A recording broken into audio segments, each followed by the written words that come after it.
First News with Keeler in the morning on WIBX and WIBX950.com. Hey guys, time to get in on the action for the biggest moments in basketball with Prize Picks, America's #1 fantasy sports app. Just select 2 or more players, pick more or less on their projections, place your entry, and win up to 100 times your money. Right now, Prize Picks will match your first deposit of up to $100. Just download the Prize Picks app and use the code GET100. That's code GET100 on Prize Picks for a first deposit match of up to $100. Prize Picks. Pick more. Pick less. It's that easy. So it looks just like it may look like a normal email that you would not be able to, that would not be tracking you.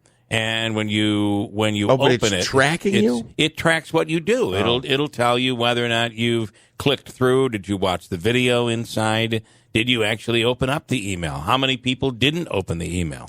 It shows you all of that information. And I do think it's deceiving because they're made in many cases to look like not ads, but to look like regular emails. So I use that software.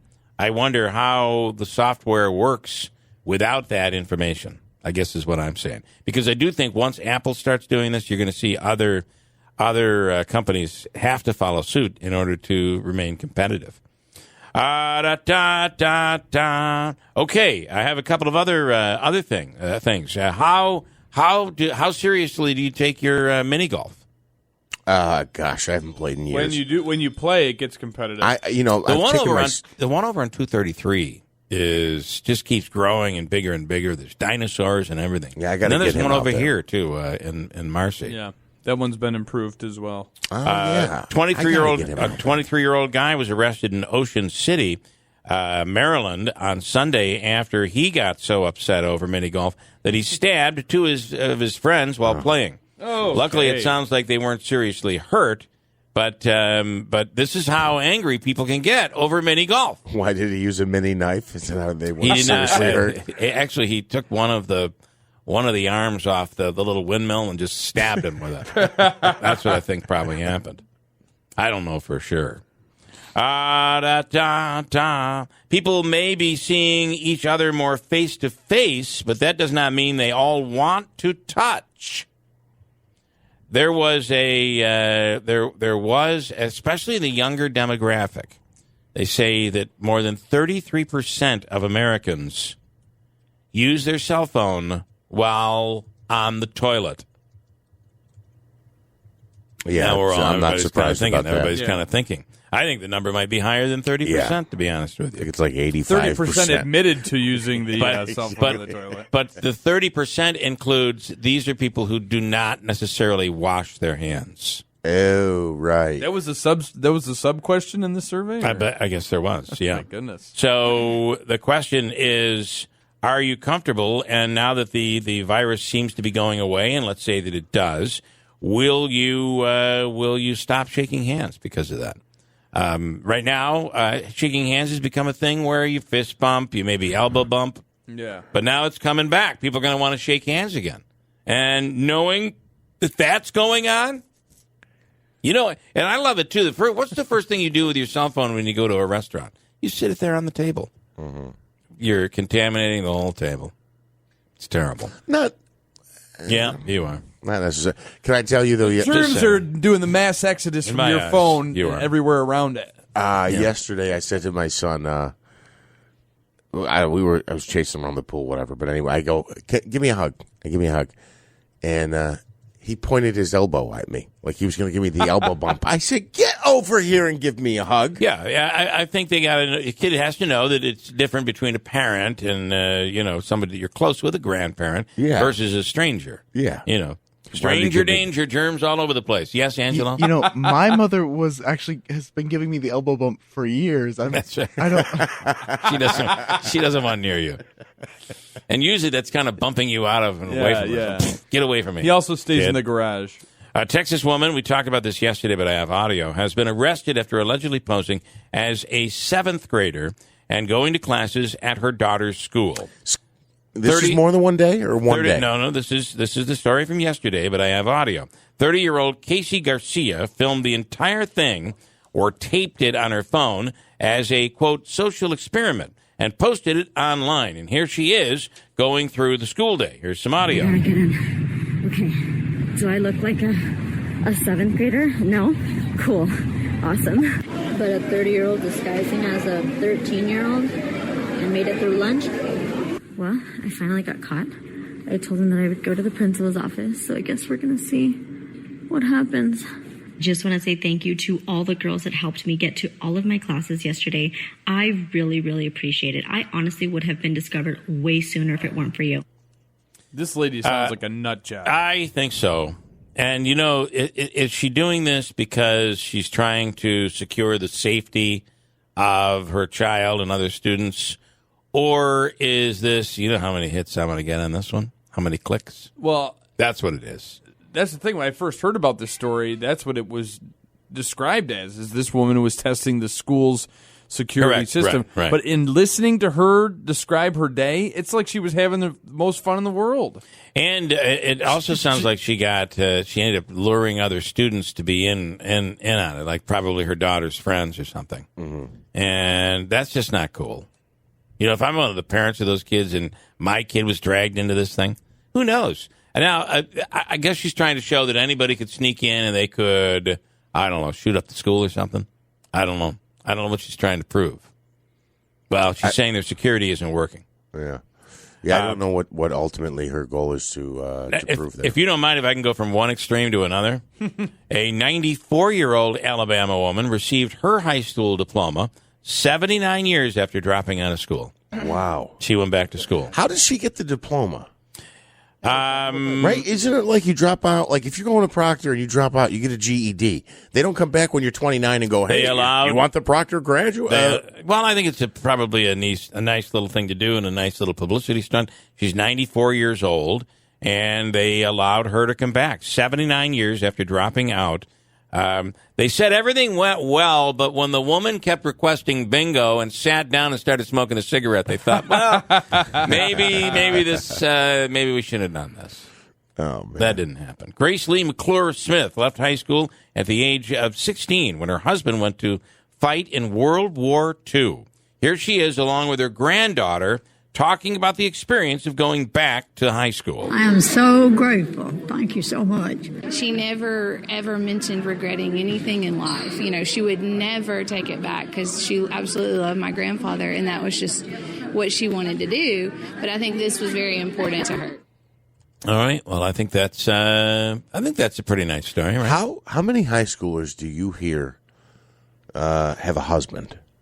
Right? That's when she was 16. She left high school because her husband was going to the war. In World War II era, almost everybody got married right out of high school, Yeah. And in this case, she was 16, and, people got married much earlier. I wonder if her... Today, there are people 35 years old not getting married. It's a different world. I wonder if her husband... how much older he is or how much older he was than her, because that would mean he was taken out of high school to go to war. You have the most inquisitive mind. You do. I'll take it as a compliment. You should, yeah. You always ask me questions about stuff I have no clue about in the story. I'm just saying, if you figure I wonder what kind of socks she wore. No, it's just, she was 15 or 16, right? And she left high school because her husband went to war. Right. And it's like, wait. Right. Was he 16 and went to war too, or was he like 20? Had to be 18. Or 18, 17 or 18. Although in that era, in that time period, young ladies married guys. Right, older, when they were younger. On the line right now is Tanya J. Powers. Tanya, any questions out of you? Any questions about this story? No, but I will add that when I did an honor flight with World War II veterans to Washington, D.C. A few years ago, I sat next to one on the plane who lied about his age so he could get into serve in the war. Yeah, I bet there was a lot of that. He was 16, and he lied and said he was 18 just so he could sign up and serve. So that, they were getting in there pretty young. I mean, and some of them were lying about their age to do it. Not all of them, obviously. That's a very good point. And there was a romanticism about war at the time, especially if you went to watch the newsreels at movie theaters and that sort of thing. Everything was played up such in a heroic and romanticized way. yet when, yet World War II veterans oftentimes would never speak about what happened because it was so horrific what they went through. Kind of interesting. But again, and on top of that, Tanya, 1943, whatever year that was, it was a different era. Kids were, you went to high school and you got married. And that's just the way it was. We look at it so differently. So, okay. Let me ask you about the vice president's trip to Central America. Yes, this is her first foreign trip to Guatemala yesterday. She met with the Guatemalan president yesterday. She will meet with the Mexican president today on her second leg of the journey there. The meeting yesterday with the Guatemalan president was actually kind of bolstered to coincide with the meeting. The Biden administration actually announced some new commitments to combat trafficking, smuggling, corruption, as well as investments in economic development in the country there. So, as she pointed out, I think the soundbite that's getting probably the most attention from her trip is where she said, "Do not come to the border." Yeah. The other thing that goes with that soundbite, which a lot of people may not understand, is the fact that she is explaining this because they're trying to, as she put it, address the root causes of migration to start with, which is what this, announcement from the Biden administration about the new commitments about the trafficking, smuggling, and the corruption and stuff, that is supposed to help mitigate the problems in that country to start with, so there's not a need for people to leave. Right. So that's kind of what their focus seems to be. She said that's what her focus is. The meeting with the Mexican president is scheduled for today. They will witness the signing of a memorandum of understanding between the U.S. and Mexico on better cooperation with development programs in Guatemala, El Salvador, and Honduras. They'll also talk about vaccine sharing, the economic and security relationship between the U.S. and Mexico as well, and as I mentioned, dealing with the root causes of migration from that region. So those are a few of the topics that are on the table today. The one big question that kept coming up and has been coming up for several weeks is that she has not visited the border. She's just assuming that that's the problem and dealing with the cause, but that's been a big question that she has not visited that U.S.-Mexican border. Yeah, there's a lot of people making a big deal out of that, honestly. Yep. I'm not sure. I mean, just as a bystander, I'm really, it's not like you go to the border and you suddenly have your eyes opened as, oh, hey, there's a problem. I mean, there's briefings that the vice president and the president get. They get the information about what's actually happening, who's going to the border. I mean, the Customs and Border Protection folks have actually come out with new information as to who is coming across the border, like what nationalities they are from. So, I mean, sure, I guess, if people want to see a trip to the border and, the photo op and stuff, that's probably one thing. But as far as, like, the information about what's happening at the border, I think that, they're probably geting briefed on that anyway. Well, my take is on it that it's probably considered symbolic. And if that question is there, then why isn't President Biden visited the border? Mm-hmm. But beyond that, it's now gotten to the point where it's also political. So it's critical of the Biden administration. So now, if you go, all of a sudden it's like you were pressured into going and you went with your tail between your legs. So it's become one of those catch-22s, and my guess is you're not going to see her go to that border anytime soon because of that. Well, I mean, she's actually been to some of the detention centers before she was elected vice president. That's, there's been other visits in the past. And like you mentioned, it is political at this point. It's a political game that they're kind of being, put in a position of are you going to play or not? I mean, but that's politics no matter what you're That's where we are. No matter what the subject is. You know what's funny? It's not like she's Joe Namath. It's not like if she goes down to the border, she's going to draw up some magic play in the dirt and then go, this is going to solve the issue. You know what I mean? Like she could. Right. I could see her wearing the Joe Namath long coat, though, to be honest. I could see that. Again, it's political now, and it is what it is. So it's going to be and then the other part of this is, So, and even the Guatemalan president said it was the Biden policy that got people to say they were going to make the trek and go because they thought they'd be allowed into the United States. The problem is there was let's just, for lack of a better term, the Trump administration took a tough love approach. The Biden administration felt the tough love approach was inhumane. Both administrations don't want people to come across, but by not being, quote, inhumane, if you will, the Biden administration this is the result of it. And, it's a real difficult position to be in, depending on which side of this you want to be on. If you want to be the humane country that doesn't allow children to be turned away at the border, then this is what we're getting. They feel like they have an in, and that's where we are. I will point out that this actually started going up in April of 2020. Right. When the Trump administration introduced the pandemic-related, move to keep people from, coming across the border of the country to seek asylum, that is when the illegal border crossings started to tick up. Was April of last year, actually. Things have, obviously, it increased, accelerated, let me put it that way, because of the Biden administration getting rid of some of the hardline policies that the Trump administration had had. Right. But he hasn't, flung the doors open. He's still getting heat from Democrats about, the amount of people that they're allowing to come in even now. There's folks on both sides who aren't real happy right now with the immigration stance and how things are going with that. So that'll be interesting to see if anything changes after this trip to Guatemala and Mexico, or if some of their new policies put in place are actually going to help. All right, Tanya, we appreciate it. You have a wonderful day. Of course. Thank you. Tanya J. Powers from Fox News. Let's see. There is a major outage, I understand, and that might be, I don't know, I'm just saying this, but it might be why our TV feed is down today. But there is a major technology outage, as many websites have been disrupted by a cloud company that is down, and that includes some sites that are down. Are you ready?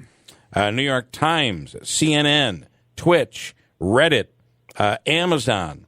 A number of major websites are down to start off Tuesday morning because of a major outage. Now, what has caused it? Is it just a technological problem, or is this some sort of an attack and maybe a response to all of that ransomware talk yesterday? The U.S. government saying that we have taken all of that cryptocurrency back from that pipeline shutdown using ransomware. We just turned the same trick on to the ransomware bad actors and ended up taking all of that money that they had earned through ransom. Really? So that was announced yesterday. Now this morning you start off the day, and throughout the world there are many website outages as we speak. Interesting. CNN is up. I just went there. New York Times. Literally just as I said that the page finally loaded. New York Times is up. Yeah. So I don't know. That's a good question. And I went to Amazon to see when my toilet paper is coming, and it's showing me that Amazon is up as well. Numerous websites unavailable Tuesday after an apparent widespread outage at the cloud service company Fastly, and dozens of high-traffic websites. The San Francisco-based company acknowledged a problem just before. It happened overnight. It is repeatedly tried to update, and in some cases, many of those websites are now back up. So it looks like the problem has been corrected.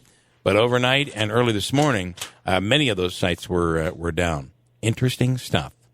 Okay, we have another warm day on the way today. Not quite as warm as yesterday, and we'll get a little more rain out of this one today through the day. Get a little sun, but still some thunderstorms, which could be a little tough to deal with.